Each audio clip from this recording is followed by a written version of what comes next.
Ni love love में ओ कड़बच्चा से जी आती कड़बच्चा बहुत पॉजी से आज ए जी ओ जी लो जी सिनो जी वाला गिनते पाप जी। खुश आमदीद है आपका कश्मीर लाइफ इंटरव्यूज़ में। मैं हूं आपका मेज़बान हिलाल शाह। आज के शुमारे में हमारे साथ जो मेहमान मौजूद हैं वो किसी तारुफ के मोहताज नहीं है। मायूस चेहरों पर खुशी पैदा करना उनका तुर्रा इम्तियाज़ है। मैं बात कर रहा हूं रईस मोहद्दीन की, जिसको हम आज रईस के नाम से जानते हैं। रईस साहब, आपसे पहले जानेंगे कि आपका ताल्लुक़ कहां से है और आपकी इब्तिदाई तालीम कहां से हुई है। मेरा ताल्लुक़ एक दूर दराज इलाके से है, बुचुस गाँव पुख्त गाँव। I am from south Kashmir. South Kashmir का एक दूर दराज का एक गाँव है अबहामा। सो वहाँ से मेरी इब्तिदाई तालीम भी हुई है, वहीं मेरी पैदाइश भी हुई है। और फिर उसके बाद चूँकि उन दिनों कॉलेजेस नहीं थे डिस्ट्रिक्ट्स में जैसे आजकल आप देखते हैं, तो उन दिनों हमें पढ़ाई के लिए कॉलेज का रुख करना पड़ता था। तो सब लोगों की तरह मैं भी एज ए स्टूडेंट श्रीनगर आया। तो उसके बाद मेरी कॉलेज की लाइफ श्रीनगर में गुजरी, फिर उसके बाद यूनिवर्सिटी में वो चलता रहा। तनज़्ज़ुब व मिज़ाह की बात हो या लोगों को हंसाने का काम, ये फ़न आपने कहाँ से सीखा? आई थिंक कुछ चीज़ें गॉड गिवन गिफ्ट होती हैं और कुछ चीज़ें इंसान के अंदर जन्म से ही होती हैं, और शायद ये चीज़ मेरे अंदर खुदादाद सलाहियत मैं इसको मानता हूँ। क्लासेस में जब मैं बचपन में था तब से टीचर्स की वो मिमिक्री करना, फिर उसके बाद स्किट्स, फिर उसके बाद ड्रामा, फिर उसके बाद रेडियो टेलीविज़न के news anchors, actors, politicians, Bollywood के एक्टर्स, एंकर्स हमारे यहाँ, तो उनको देख के फिर वो चीज़ें कॉपी करके फिर लोगों तक पहुंचाना वैसे ही जैसे वो बात करते थे। मुझे लगता था अपनी लेवल पे कि समथिंग इज़ डिफरेंट, कुछ अलग सा है जो लोगों को बहुत पसंद आता है। लाइक हमारे यहाँ जब मैं कॉलेज में होता था तो केमिस्ट्री के कुछ टीचर्स थे या फिज़िक्स के कुछ टीचर्स थे जिनकी मैं मिमिक्री करता था। जब वो क्लास ख़त्म करते थे वो निकल जाते थे, तो मैं आता था सामने बोर्ड के सामने सब बच्चों को कि अभी सर कैसे पढ़ाते थे और कैसे पढ़ाते थे। तो वो एक अलग चीज़ दिखती थी सब स्टूडेंट्स के, ये बराबर थे कि कात कराए के साथ पढ़ना। तो वो चीज़ें फिर धीरे धीरे डेवलप होती रही and then I got associated with radio, Doordarshan and all. तो मैं कहता हूँ कि वक्त के साथ साथ वो चीज़ें पॉलिश होती गई। रईस साहब, फैमिली का कितना सपोर्ट रहा अभी तक के इस सफ़र में? क्योंकि अगर हम कश्मीर की बात करें, यहाँ पे एक ही चीज़ होती है, ये वालदीन शुरन आसान या डॉक्टर बन या इंजीनियर बन। क्या कहीं ना कहीं आपके साथ भी ऐसा ही हुआ? मेरे पेरेंट्स दोनों एजुकेशन में थे लास्ट ईयर वो रिटायर हो गए एंड वो भी चाहते थे कि रईस डॉक्टर बने या फिर इंजीनियर बने। हालांकि मेरा खुद का शौक नहीं था कि डॉक्टर मैं बन पाऊँ, शायद मैं अच्छा डॉक्टर नहीं हो पाता। अगर मैं डॉक्टर होता तो शायद मैं आज यहाँ नहीं होता। तो बेशुमार आख चीज़ की व्हाट आई बिलीव इज़ कि एवरीथिंग इज़ डेस्टिन्ड। जो अल्लाह ताला को करना होता है वही होता है, आपके हाथ पैर मारने से कुछ नहीं होता। तो बस ये चीज़ है कि इंसान के हाथ में एक चीज़ है, वो है कोशिश करता रहता है इंसान की, शायद माँ गैस में शायद माँ गैस में, लेकिन जो अल्लाह ताला को करना होता है वो उसी की तरफ उसको बिल्कुल उसका एक ट्रैक बना देता है। मैंने वही कहा आपसे पहले कि ये खुदादाद सलाहियत होती है, और मेरी inclination right from my school days इसी की तरफ थी। हालांकि मेरे फादर थे, मेरे मदर वो एजुकेशन में थे, तो वो कहते रहते थे कि चशी मैं ये करूँ, मतलब चशी बांड की कर, चशी बांड बन, बिकॉज कश्मीर में आप एक आर्टिस्ट को उसी नज़र से देखते हैं कि यशु बांड, तो चशी में बांड बन, चशी ने बेकीन करो। एंड इसका फ्यूचर भी आप यहाँ नहीं है, ये इंडस्ट्री नहीं है हमारे यहाँ। सो हर कोई माँ बाप अपने बच्चे के लिए ये सोचता है कि पगा अगर ये आत्मज पर नाव कमान, सो लाइवलीहुड के लिए क्या कमाता है ये, पगा खानदार पगा बच पद क्या करती मैं, ये मैं आपको एक क्रूड हकीकत बताता हूँ। तो मेरे पेरेंट्स भी चाहते थे कि एक डॉक्टर बने, एक इंजीनियर बने, एक अच्छी खासी सैलरी इसके पास भी हो, और बट खुदा को कुछ और मंजूर था और मेरी इंक्लिनेशन किसी और चीज़ की तरफ थी, तो मैं डॉक्टर नहीं बन पाया, थैंक गॉड। फिर उसके बाद मेरी ग्रेजुएशन हो गई, उसके बाद मेरी पोस्ट ग्रेजुएशन हो गई, फिर उसके बाद उनको पता था कि ये टीचर बनेगा। तो being a student, being a candidate from south Kashmir, एक नहीं 2 बार I was selected as a teacher from SSRB।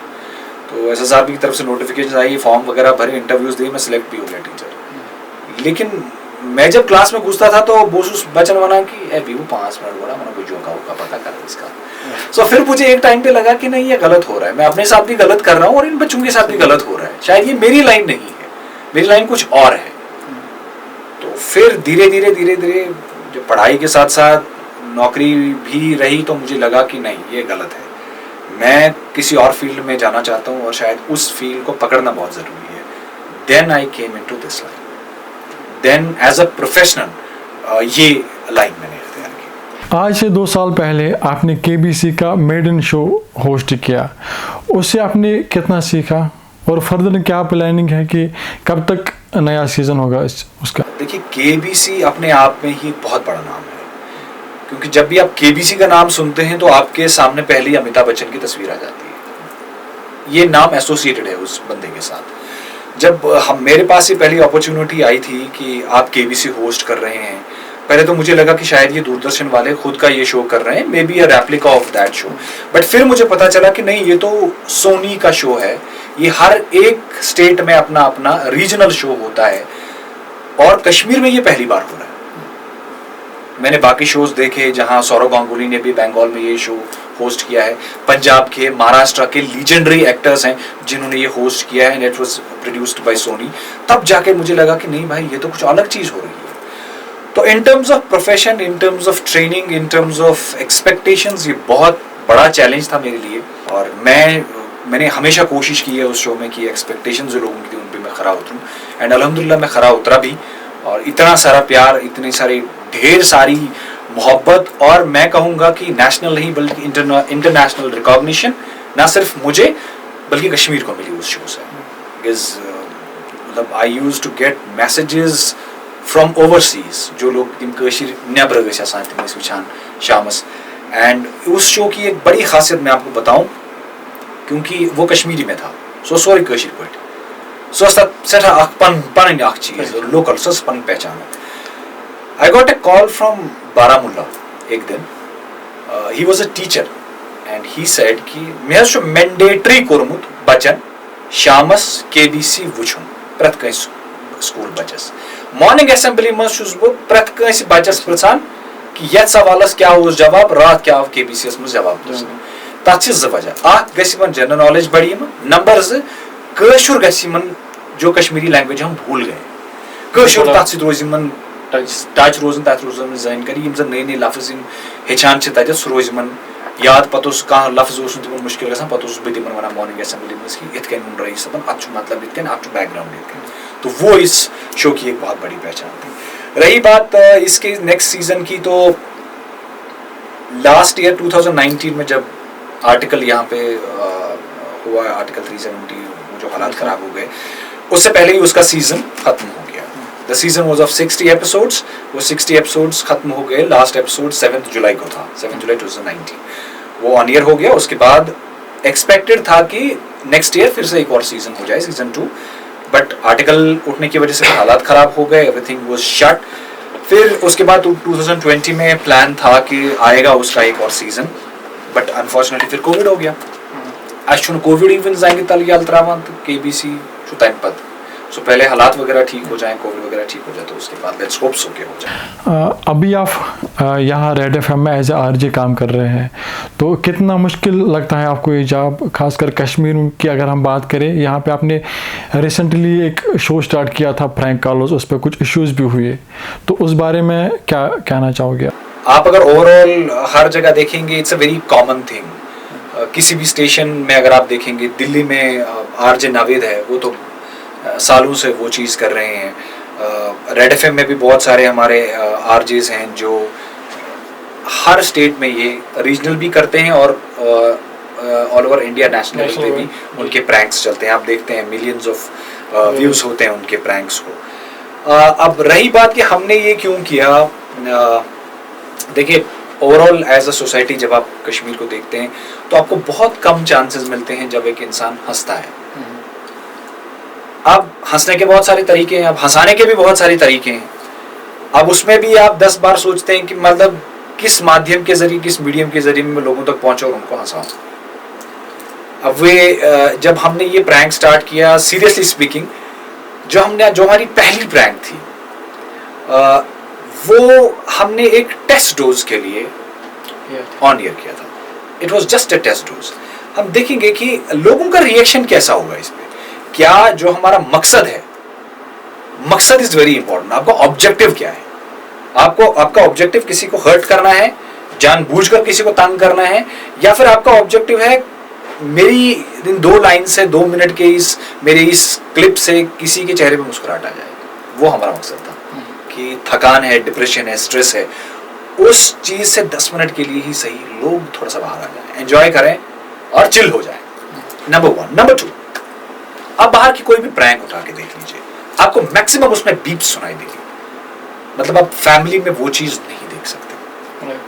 आप फैमिली में अपनी मदर के साथ, अपने फादर के साथ, अपनी सिस्टर के साथ बैठ के वो प्रैंक्स ना देख सकते ना सुन सकते. उसके बाद हमने सोचा कि why not to do some content जिसमें आपको ह्यूमर भी है, जिसमें आपको सैटायर भी है, जिसमें एक मैसेज भी आप पास कर सकते हैं इन अ ब्यूटीफुल वे, जिसमें आपकी पूरी फैमिली देख सकती है. मेरे लिए मैं आपको बताऊं, इसकी एग्जांपल्स मैं आपको बता रहा हूं. I got a call. उसने पहले मैसेज आई सोशल मीडिया पे, 10-15 मैसेजेस कंटिन्यू आ रही है टाइम. तो जो हमारा सोशल मीडिया, जो मेरा स्पेशली सोशल मीडिया हैंडल करते हैं, वो उनने मुझे कहा कि सर एक बंदा है, वो आपसे बहुत डेस्परेट है बात करने के लिए, he wants to talk to you. तो मैंने कहा ठीक है, बात कराओ. कराई मेरी बात. He is a doctor by profession. He said कि Raees sahab, I am highly thankful to you and your prank. ये 2 चीजें हैं, to you and your prank. मैंने कहा क्यों? कहा ऐसे बहुत सब 2 लड़ाई और बात तलाक तक पहुंची थी. ये कितनी बड़ी बात है. अच्छा सर बर्सम 2 लड़ाई, बात तलाक तक पहुंची थी. अशुन बहुत एंड आपने एक प्रैंक कर दी इसमें. जब आपने प्रैंक की और शाम को मैं इतना हंसा मेरे उतनी याद थी कि मेरे जनाइन से लड़ाई. मैंने उठा के सीधे ये फॉरवर्ड किया अपनी ही मिसेस को, ठीक है, व्हाट्सएप पे. जब मैंने उसको फॉरवर्ड ये किया तब जाके मुझे पता चला, अरे यार ये तो गलत बंदे को फॉरवर्ड हो गई, हमारी तो लड़ाई चल रही है. फिर मैंने डॉक्टर साहब को, मैंने कहा डॉक्टर साहब आप मेरे साथ प्रैंक तो नहीं कर रही है? कहा नहीं, मैं आपको सीरियसली बता रहा हूं. एंड उसने मुझे कहा, पहली बार उसने तकरीबन 3-4 महीने के बाद मैंने अपनी वाइफ से वापस सलाम, उसने मुझे लिखा, सलाम हाउ आर यू. उसने पहले ही वो देखी थी, उसने कहा हाँ मैंने देखी है, मुझे बहुत अच्छी लगी. उस प्रैंक की वजह से उन्होंने दूसरे दिन डिसाइड किया कि हम मिलते हैं कल, और वो तलाक बच गया. और मेरे लिए वो बहुत बड़ी खुशी की बात थी. अब देखिए इसमें बहुत सारी चीजें हैं. ये जरूरी नहीं है कि जो कंटेंट हम लोगों तक पहुंचाएं 100 में से 100 लोग उसे पसंद करें. आता समझे 500 जी इच्छा नहीं. जरूरी नहीं है कि जो बात मैं बोल रहा हूं अभी ये सबको पसंद आए,